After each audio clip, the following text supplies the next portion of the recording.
Department of Health alerto sa posibleng pagsulod sa Ebola virus sa Pilipinas. Ang Department of Health nangandam na karon sa posibleng pagsulod sa Ebola virus dinhi sa Pilipinas. Matod ni Health Secretary Enrique Ona nga nagpahigayon na sila og striktong monitoring sa mga airports ug sa mga pantalan. Nakikoordinar na sab sila sa Department of Labor and Employment aron pagsiguro sa kaluwasan sa mga overseas Filipino workers sa mga apektadong nasod nga dunay mga kaso sa Ebola virus. Matod sa World Health Organization, nga duna nay 1,201 ka mga kaso sa Ebola virus o gaduna nay 672 ka mga tawo ang matay sa Guinea, Liberia ug sa Sierra Leone sukad sa Marso. Ang Ebola virus makatakod pinaagi sa exposure sa mga bodily fluids susama sa mga dugo sa tao o mananap nga infected sa maong virus.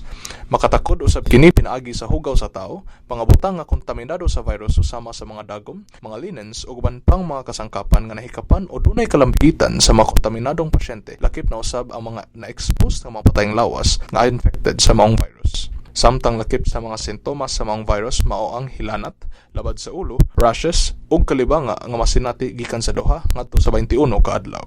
Kini si Edwin Joseph Castañeda, USJR Masscom intern alang sa